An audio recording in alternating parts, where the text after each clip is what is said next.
El conde de Montecristo de Alejandro Dumas. Segunda parte. Sinbad el marino. Capítulo 8. Italia. Sinbad el marino. A comienzos del año 1838 hallábanse en Florencia dos jóvenes de la más alta sociedad de París. El vizconde Alberto de Morcerf era el uno y el barón Franz de Pinay el otro. Ambos habían convenido que irían a pasar aquel año el carnaval en Roma, donde Franz, que hacía 4 años que vivía en Italia, serviría a Alberto de Cicerone. Pero como no es tan fácil pasar el carnaval en Roma, sobre todo para el que no quería vivir en la plaza del Popolo o en el Campo Bacchino, escribieron a Maese Pastrini, dueño del Hotel de Londres en la Plaza de España, que les guardase para entonces una habitación confortable. Maese Pastrini les respondió que no tenía disponibles más que 2 salas y un gabinete del tercer piso, que les ofrecía por el módico precio de 1 louis diario. Los jóvenes aceptaron y, queriendo Alberto aprovechar el tiempo que le quedaba, partió para Nápoles, y Franz quedóse en Florencia.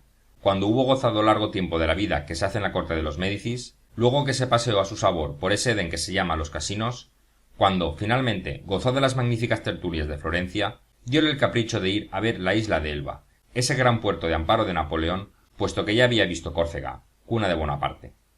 Una tarde, pues, mandó desatar una barqueta de la argolla que la detenía en el puerto de Liorna, y acostándose en el fondo, embozado en su capa, dijo sencillamente a los marineros: «A la isla de Elba».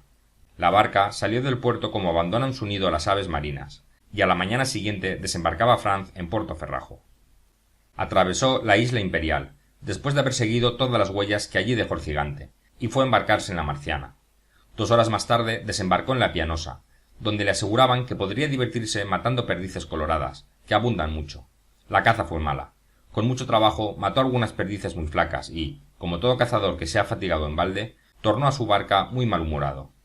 «Ah, si vuestra excelencia quisiera, qué gran cacería podría hacer», le dijo el patrón. «¿Dónde?» «¿Ve esa isla?», dijo el patrón, señalando con el dedo al mediodía, en cuya dirección se distinguía en medio del mar una masa cónica de hermoso color añil. «¿Y qué isla es esa?», preguntó Franz. «La isla de Montecristo», respondió el liornés. «Pero no tengo permiso para cazar en ella». «Vuestra excelencia no lo necesita. La isla está desierta». «Diantre», exclamó el joven. «Qué cosa tan curiosa es una isla desierta en medio del Mediterráneo». «Y cosa natural, excelencia. Esa isla es una masa de peñascos. Tal vez en toda ella no hay una fanega de tierra cultivable». «¿Y a qué país pertenece esa isla?» «A Toscana». «¿Y qué podré cazar?» «Millares de cabras salvajes». «¿Se alimentan de lamer las piedras?», dijo Franz con sonrisa de incredulidad. «No, sino paciendo musgo y despuntando mirtos y lentiscos, que crecen en las hendiduras». «¿Pero dónde pasó la noche?» «En las grutas de la isla, o a bordo, envuelto en vuestra capa. Además, si quiere vuestra excelencia, podremos volvernos así que termine la cacería, pues muy bien sabe que navegamos tan bien de noche como de día, y que a falta de velas tenemos remos». Como todavía le quedaba a Franz tiempo suficiente para juntarse con su compañero, y no tenía que ocuparse en buscar vivienda en Roma, aceptó la proposición, que iba a desquitarle de su primera cacería. Al oír su respuesta afirmativa, los marineros cambiaron entre sí algunas palabras en voz baja. «¿Qué ocurre ahora?», les preguntó. «¿Ha surgido alguna dificultad?» «No, pero debemos advertir a vuestra excelencia que la isla está en estado de sitio». «¿Qué queréis decir?» «Que como la isla de Montecristo no está habitada, sirve de escala muchas veces a los contrabandistas y a los piratas que vienen de Córcega, de Cerdeña o de África. Si a nuestra llegada en Lisboa llegara a saberse que hemos estado en Montecristo, nos veremos obligados a hacer una cuarentena de 6 días». «Diablo, ya varía la cuestión. 6 días, justamente el tiempo que Dios necesitó para crear el mundo. El plazo es largo, hijos míos». «Pero, ¿quién iría a decir que su excelencia ha estado en Montecristo?» «Oh, no seré yo», exclamó Franz. «Ni menos nosotros», añadieron los marineros. «Pues a Montecristo».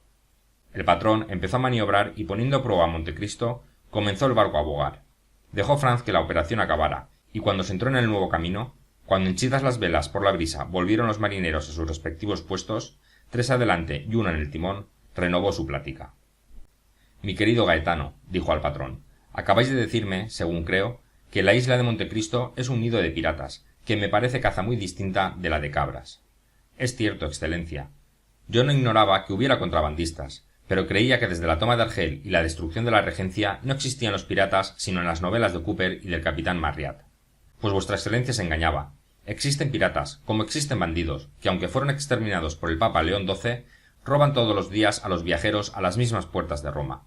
¿No ha oído decir su excelencia que apenas hace 6 meses fue robado a 500 pasos de Velletri el encargado de negocios de Francia cerca de la Santa Sede? Desde luego que sí.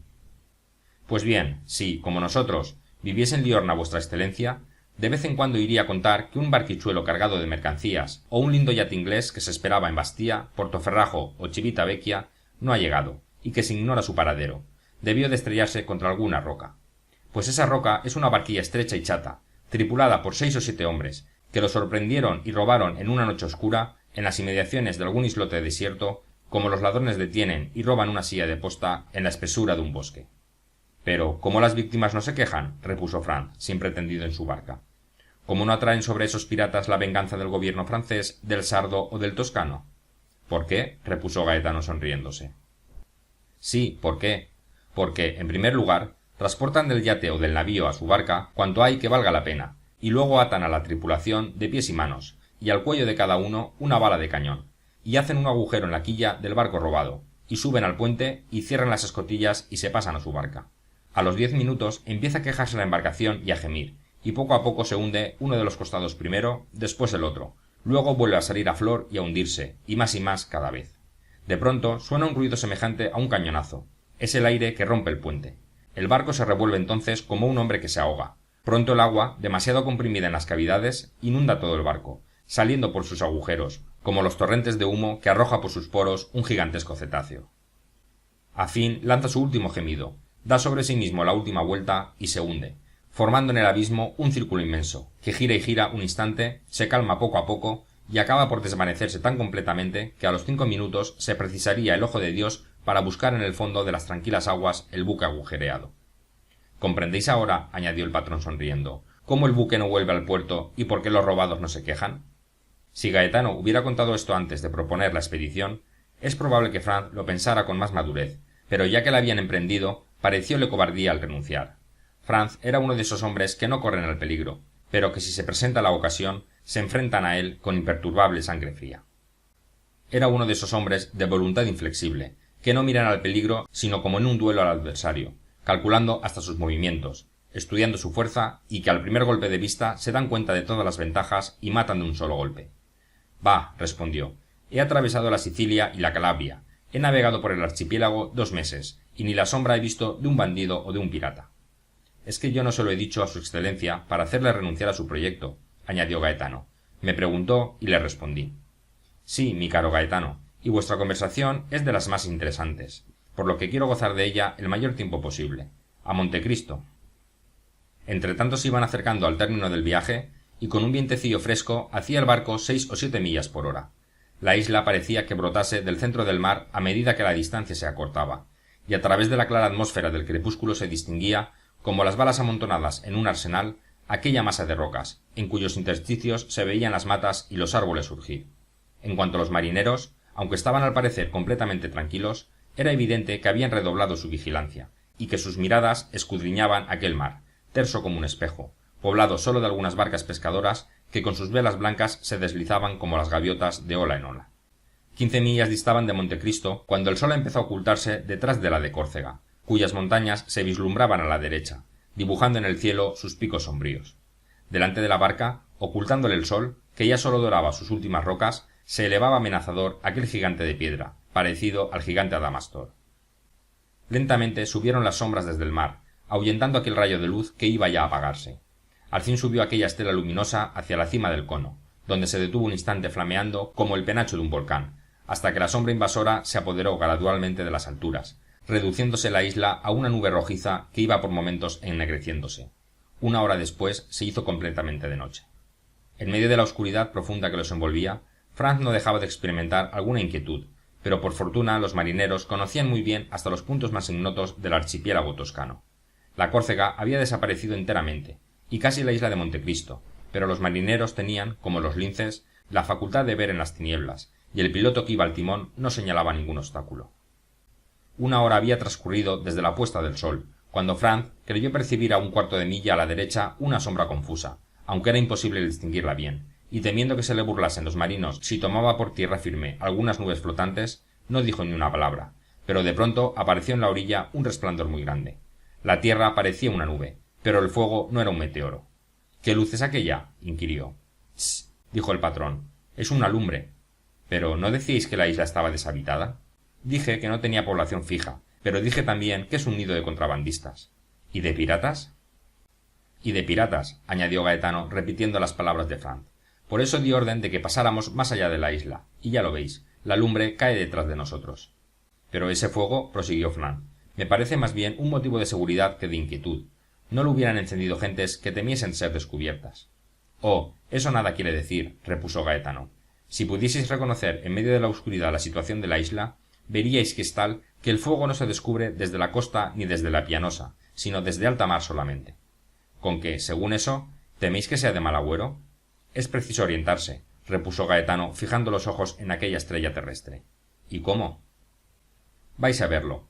A estas palabras habló Gaetano en voz baja a sus compañeros, y después de 5 minutos de discusión, ejecutaron en silencio una maniobra, con la cual viró el barco de bordo como por ensalmo. Volvieron entonces a tomar el camino que habían traído, y algunos segundos después desapareció el resplandor, sin duda a causa de las alteraciones topográficas.